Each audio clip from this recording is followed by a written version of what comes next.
The Story of Russia, Part 1. The Dawn of the Steppe.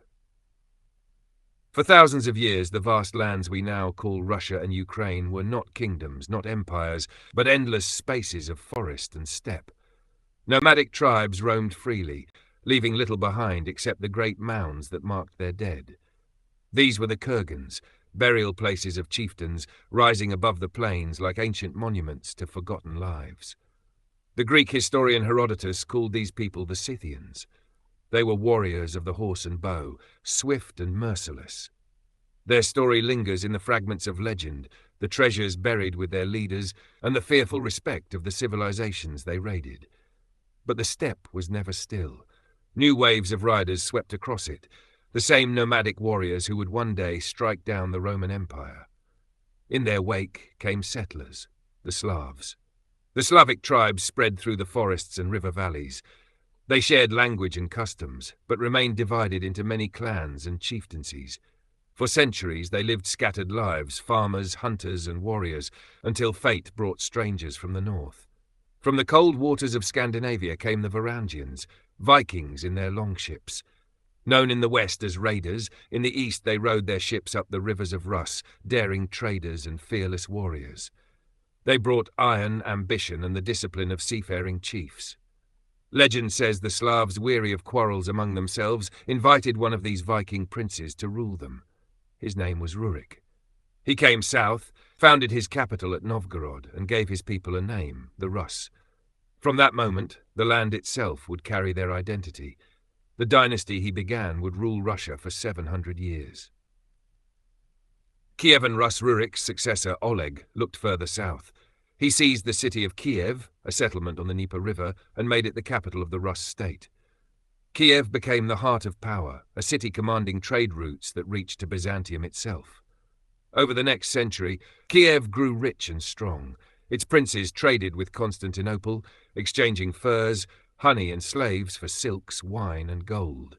Armies marched along the rivers, raiding as often as they traded. One prince, Vladimir, sought not only wealth but faith. He examined the religions of neighboring lands, the Islam of the Volga Bulgars, the Catholicism of the Germans, the Judaism of the Khazars, and the Christianity of Byzantium. He chose orthodoxy. According to legend, envoys sent to Constantinople returned awed by the beauty of its churches, declaring that they no longer knew if they were in heaven or on earth. Vladimir accepted baptism. He ordered the people of Kiev to follow his example. Crowds waded into the waters of the Dnieper to be baptized together. From that day, Christianity became the faith of the Rus. It would shape their culture, their art, and their identity for 1,000 years. Vladimir's grandson, Yaroslav the Wise, brought the Rus to their golden age. He codified laws, strengthened ties with Europe, and oversaw the building of great churches crowned with golden domes. Kievan Rus was now one of Europe's most powerful states, a land of warriors and traders, farmers and priests. But Yaroslav's death shattered the fragile balance. His sons quarreled over succession. The realm splintered into rival principalities. Brothers fought brothers, cities turned against cities, and the strength of the Rus dissolved in civil war. It was then that a new storm rose in the east. The Mongol invasion. In the 13th century, the horsemen of Genghis Khan thundered out of Asia. His armies swept across deserts and mountains, conquering all in their path. No fortress could resist them. No army could stand against their speed and discipline. The Rus princes united briefly to meet them at the Kolka River. The result was disaster. The Mongols crushed them and withdrew, but only to prepare for a greater strike. 14 years later, they returned. Batu Khan, grandson of Genghis, led a gigantic army across the steppe. One by one, the cities of Rus fell. Those who resisted were slaughtered. Kiev, once a proud capital, was burned to the ground. Only Novgorod was spared, saved by submission. From this devastation, one figure emerged as a defender of the people, Alexander Nevsky, Prince of Novgorod. He chose wisely to bow before the Mongols and pay tribute, sparing his city from ruin. Then he turned to face threats from the west. The Teutonic Knights, crusaders from Germany, marched into Rus, seeking conquest in the name of faith. On the frozen surface of Lake Peipus, Alexander met them in battle. There, in 1242, his forces triumphed in the famous Battle on the Ice. His victory became legend, and Alexander Nevsky remains one of Russia's most revered heroes. But the Mongols were now masters of the land. They built their new empire, the Golden Horde, ruling from the city of Sarai. The princes of Rus were reduced to vassals. They travelled to the Horde's court to kneel before the Khan, pay tribute, and beg for the right to rule their own people. Resistance meant annihilation. For more than 2 centuries, the land lived under what came to be known as the Tatar yoke. The rise of Moscow. Amid the ruins of Rus, a new power began to grow. Alexander Nevsky's son, Daniel, became prince of a small town on the Moskva River. That town was Moscow. At first it was little more than a collection of wooden walls and churches, overshadowed by older cities. But Moscow's rulers proved clever. They married wisely, allied carefully, and collected taxes for the Mongols, growing rich in the process. By the 14th century, Moscow's strength could not be ignored. Its prince, Dmitry Donskoy, dared to defy the Horde. In 1380, at Kulikovo Field, his army met the Tatars in open battle. Against the odds, the Rus triumphed. Though the Horde soon reasserted control, the myth of Tatar invincibility had been broken. As the Mongols fractured into rival Khanates, Moscow rose still further. Ivan III, remembered as Ivan the Great, gathered the Russian lands under his rule. He absorbed Novgorod, expanded his domain, and declared independence from the Horde. In 1480, at the Ugra River, he faced down the Tatar army. The Khan's forces retreated without a fight. The Tatar yoke was broken at last. Moscow was now the center of a new Russian state. Its rulers claimed to be heirs of Rome and Constantinople. With Rome fallen to barbarians and Constantinople to the Turks, Moscow was hailed as the Third Rome, the final guardian of the Orthodox faith. Ivan's son, Vasily III, continued to expand his realm, but it was his grandson, Ivan IV, who would take Russia into a new era. Ivan the Terrible. In 1547, Ivan IV was crowned the first Tsar of all Russia. He was only 17 years old, but his vision was vast. At first, he ruled with wisdom and strength. He reformed government, modernized the army, and sought to bring order to his realm. He conquered Kazan and Astrakhan, crushing the Tatar Khanates along the Volga. His armies pushed deep into Siberia, opening the way for centuries of expansion. But Ivan's reign turned dark. Paranoia consumed him. He created the Oprichnina, a private army loyal only to him, who spread terror across the land. Whole cities were destroyed, their people executed. Nobles were tortured and killed on the Tsar's command. In a fit of rage, Ivan struck his own son, the Tsarevich, with his scepter. The blow was fatal. The heir to the throne lay dead, and Ivan was left to rule with grief and madness. Beyond Russia's borders, his wars brought mixed fortunes. He sought to claim the Baltic in the Livonian War, but was defeated by Sweden and Poland-Lithuania. The dream of a warm-water port remained unfulfilled. Meanwhile, on the steppe, the Cossacks grew in strength. These free horsemen lived beyond the reach of Tsars and kings. Skilled fighters, they sold their swords to both Russia and Poland. One of their number, Yermak Timofeyevich, led an expedition eastward. He defeated the Tatars of Siberia and brought vast new territories under Russian rule. In the north, the city of Arkhangelsk was founded on the White Sea. Though frozen in winter, it became Russia's first port linking it to Europe. When Ivan the Terrible died in 1584, his son Feodor inherited the throne. But Feodor was weak and childless. With his death in 1598, the great dynasty of Rurik came to an end. The time of troubles. The throne now passed to Boris Godunov, a capable noble and former advisor to Ivan. He was crowned Tsar, but his rule was fragile. Famines swept the land, killing hundreds of thousands. Rumors spread that Boris had murdered the young heir Dmitry, Ivan's youngest son.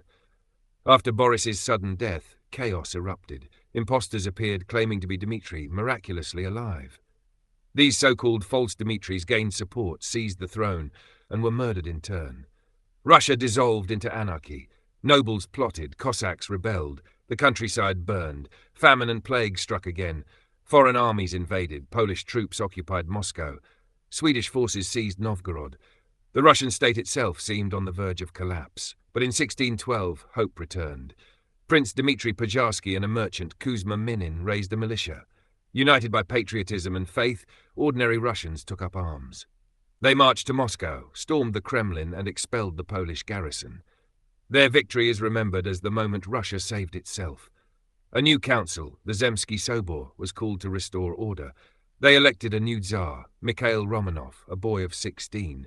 His dynasty would rule for 3 centuries, guiding Russia into the modern age. The early Romanovs. The election of Mikhail Romanov in 1613 brought stability to a broken land. Young though he was, his rule marked the end of the time of troubles. Slowly, Russia healed. Cities were rebuilt, fields were sown, and the scars of famine and war began to fade. Mikhail's reign was cautious, seeking peace above all. He secured treaties with Sweden and Poland, conceding territory in exchange for breathing space. Russia's borders were smaller, but the realm was secure. His son, Tsar Alexei, continued the work of consolidation. In 1649, he issued a sweeping new legal code, the Sobornoye Ulozenie. This code bound all peasants permanently to the land, transforming them into serfs. Their children inherited the same status. For most Russians, more than 4 out of 5, life became one of endless servitude. Serfdom would shape Russia's society for 2 centuries. The church, too, was torn by conflict. Patriarch Nikon, seeking reform, tried to bring Russian orthodoxy closer to Greek traditions. Many believers resisted, clinging to the old ways. The result was a bitter schism between reformers and the so-called old believers. The division outlasted Nikon himself, leaving a wound in the Russian church that has never fully healed. Meanwhile, Ukraine became a new frontier. The Cossacks of the Dnieper, rebelling against Polish rule, swore allegiance to the Tsar in return for protection. This alliance dragged Russia into a 13-year war with Poland-Lithuania. At its end, Russia reclaimed Smolensk and secured eastern Ukraine. But peace was fleeting. The Cossacks, once allies, could also be rebels. A charismatic leader named Stenka Razin led a vast uprising across southern Russia. Towns were seized, nobles slaughtered, and the Volga blazed with rebellion. In the end, Razin was captured, dragged in chains to Moscow, and executed by quartering. The rebellion was crushed, but it revealed the fragility of Tsarist rule in the south. When Alexei died, his weak son Fyodor ruled briefly, then passed. Power fell to his sister Sophia, who governed as regent for her younger brothers Ivan and Peter. But in 1689, the 17-year-old Peter seized control. The era of Peter the Great had begun. Peter the Great. Peter was unlike any ruler before him. Restless, curious, and towering in stature, he hungered for knowledge. He journeyed in disguise across Europe, working in shipyards, studying science, and observing modern armies. He returned determined to drag Russia into a new age. He reformed the army, replacing old feudal levies with a professional force. He created Russia's first navy, determined that his country should no longer be landlocked. He modernized government, established new schools, and encouraged industry. He forced nobles to shave their beards, adopt European dress, and abandon ancient customs. But his greatest ambition lay in war. In the Great Northern War, Peter faced Sweden, the dominant Baltic power. At first, disaster struck. At Narva in 1700, Charles XII of Sweden routed Peter's inexperienced army, but Peter rebuilt. 9 years later at Poltava, Russia crushed the Swedish forces. It was a decisive victory. The balance of power in the north shifted forever. To celebrate, Peter built a new capital, St. Petersburg. Rising from the marshes of the Baltic coast, it was a city of stone palaces and broad avenues, a window to the west. Thousands of serfs died in its construction, but Peter declared it Russia's new capital. From St. Petersburg, he looked outward to Europe, determined that Russia would no longer be a backward land. Peter's reforms transformed his realm. He was proclaimed Emperor of all the Russias, Father of the nation. He died in 1725, leaving behind a country modernized by force, feared and respected by its neighbors. After Peter's death left a fragile succession. His wife Catherine ruled briefly, followed by his grandson Peter II, who died of smallpox at 14. The throne passed through Anna, Ivan VI, and finally to Elizabeth, daughter of Peter the Great. Elizabeth was extravagant, known for her beauty and love of luxury, but she could also be decisive. Under her reign, Russia joined the 7 Years' War against Prussia. Russian troops crushed Frederick the Great at Kunersdorf, though political changes denied them total victory. Russia's reach also stretched across the Pacific. Explorers such as Vitus Bering charted Alaska and the Aleutian Islands, laying the foundation of Russia's brief American empire. But turmoil returned. Elizabeth's successor, Peter III, admired Prussia and reversed Russia's war policy, alienating the army and nobility. Within months, he was deposed in a coup led by his wife, Catherine. Shortly after, Peter III was dead. His wife became Catherine II, remembered as Catherine the Great. Catherine the Great. Catherine was a German princess by birth, but she embraced Russia with passion and ambition. She corresponded with Enlightenment philosophers, promoted education, and founded schools, theatres, and academies. Her collection of art grew into the Hermitage, one of the world's great museums. Yet Catherine was also a conqueror. She expanded Russia's borders on every side. Victories against the Ottoman Empire brought Crimea and the Black Sea coast under Russian rule. The lands of Novorossiya, New Russia, were settled with colonists under her favourite, Prince Potemkin. In the west, Catherine took part in the partitions of Poland, carving the weakened state into pieces. Russia claimed the largest share. By 1795, Poland had disappeared from the map, its people divided between Russia, Prussia, and Austria. Catherine also faced challenges at home. A massive peasant revolt erupted under the Cossack leader Yemelyan Pugachev, who claimed to be the rightful Tsar. His forces captured towns, stormed Kazan, and spread chaos across the Volga. Eventually crushed, Pugachev was executed, but the uprising revealed the deep anger of Russia's serfs. Catherine reigned for 34 years, leaving behind a Russia larger, richer, and more European in culture than ever before. She was remembered as Catherine the Great, the equal of Peter in ambition and vision. The Napoleonic era, Catherine's son, Paul, succeeded her but proved erratic and unpopular. Obsessed with military discipline, he alienated nobles and officers alike. In 1801, he was murdered in a palace coup. His son Alexander took the throne. Alexander dreamed of reform, guided by his brilliant advisor Mikhail Speransky. But events in Europe overtook him. Napoleon Bonaparte, Emperor of France, dominated the continent. At first Alexander allied with him, but rivalry soon turned to war. In 1812, Napoleon invaded Russia with the largest army Europe had ever seen. At Borodino, one of the bloodiest battles of the age, the Russians fought fiercely but withdrew. Napoleon marched into Moscow, only to find it deserted and soon aflame. With no supplies and winter closing in, the French army began its retreat. The Russian winter, hunger, and relentless attacks destroyed it. Out of 600,000 soldiers, fewer than 100,000 staggered home. Russia had dealt Napoleon a mortal blow.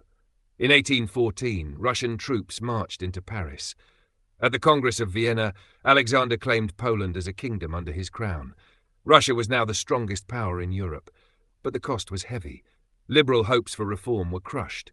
Secret societies plotted change, and when Alexander died in 1825, confusion over succession sparked a military uprising in St. Petersburg. It was quickly suppressed. The Decembrist revolt was defeated, but it marked the beginning of organized opposition to autocracy in Russia. Nicholas I and the Iron Rule. Alexander was succeeded by his brother Nicholas I, stern, conservative, and unyielding. Nicholas believed in the doctrine of orthodoxy, autocracy, and nationality. He saw himself as guardian of tradition against the tides of European revolution. But revolts erupted nonetheless.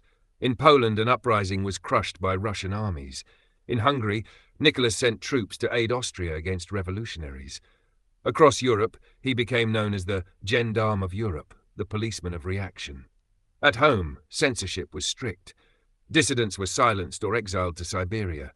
The secret police kept watch over every whisper of rebellion. Yet opposition grew. Intellectuals like Alexander Herzen fled abroad, calling for liberty and social justice. The empire expanded into the Caucasus, where a brutal war raged for decades against tribes such as the Chechens and Circassians. Russian armies also pushed into Central Asia, clashing with Khanates and extending influence toward the borders of British India. In 1853, Nicholas turned his ambitions toward the Ottoman Empire. The Crimean War followed. Britain and France, fearful of Russian expansion, allied with Turkey. Russian armies fought bravely, but the war exposed the empire's backwardness. At Sevastopol, after a long siege, the great naval base fell. In 1855, Nicholas died, leaving his son Alexander II to inherit a humbled state. Alexander II, the liberator. Alexander II saw clearly what the war had revealed. Russia lagged behind the modern powers of Europe. Industry, railways, and armies were outdated. Reform was unavoidable. In 1861, Alexander took his most famous step. He abolished serfdom. More than 20 million serfs were granted freedom. The world hailed him as the liberator. But the reality was harsher. Former serfs received little land and were bound by debt. Poverty and unrest remained. Alexander continued his reforms. Local assemblies called Zemstva were created, with authority over schools, roads and health. Courts were modernized. New railways linked St. Petersburg to Moscow and stretched across the empire.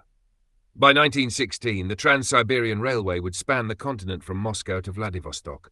Russia also expanded abroad. In the Far East, it forced concessions from a weakened China, founding Vladivostok.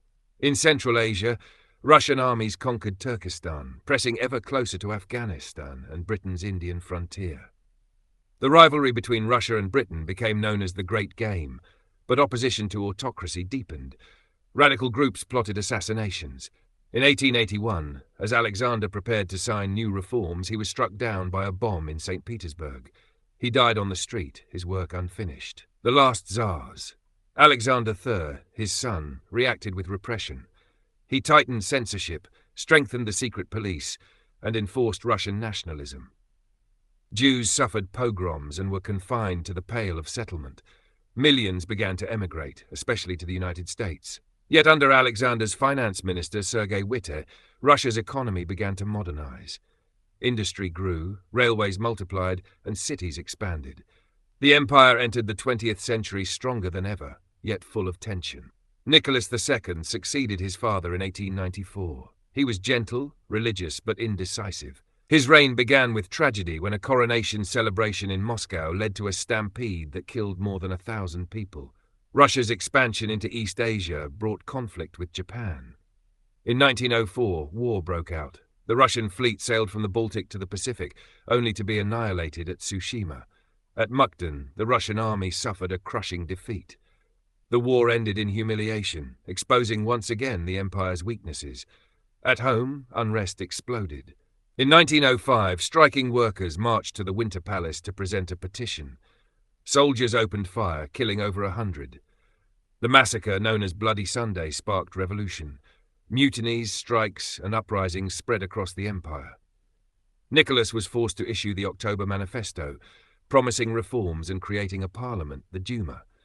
But his promises were limited. The Tsar retained the power to dismiss the assembly and veto its laws. Prime Minister Stolypin introduced land reforms and cracked down on revolutionaries with ruthless efficiency. So many were executed that the hangman's noose was nicknamed Stolypin's necktie. In 1911, Stolypin was assassinated in Kiev. The road to revolution. Meanwhile, a strange figure gained influence at court, Grigory Rasputin, a Siberian holy man who seemed able to ease the suffering of the Tsar's sickly heir, Alexei. Rasputin's power over the royal family became a scandal, fueling distrust of the monarchy. Despite unrest, Russia's economy grew rapidly. Industry boomed, cities expanded, and culture flourished. Writers like Tolstoy and Dostoevsky, composers like Tchaikovsky, made Russia a giant of art and thought. Then came 1914. A Serbian nationalist assassinated Archduke Franz Ferdinand of Austria. Europe slid into war. Russia, bound by alliance to Serbia, mobilized its armies. Germany declared war. World War I began with a surge of patriotism. St. Petersburg was renamed Petrograd to sound less German. Russian armies advanced but suffered crushing defeats at Tannenberg and the Masurian Lakes. Losses mounted. By 1916, millions were dead or wounded. Supplies ran short, prices soared, hunger spread. In Petrograd, strikes and protests filled the streets. Troops sent to suppress them joined the crowds instead. The government collapsed. Nicholas II abdicated in March 1917, ending 300 years of Romanov rule. A provisional government took power, promising reform, but it could not end the war or feed the people. Meanwhile, workers and soldiers elected Soviets, councils that challenged the government's authority. Among them, one party gained momentum, the Bolsheviks, led by Vladimir Lenin. Their slogans were simple: peace, land, and bread. In October 1917, the Bolsheviks acted. Red Guards stormed the Winter Palace and arrested the government. Lenin declared a new order, the world's first communist state. Russia had entered a new age, not of tsars and princes, but of revolution. The empire of the Romanovs was gone. Ahead lay civil war, terror, and the birth of the Soviet Union. Conclusion.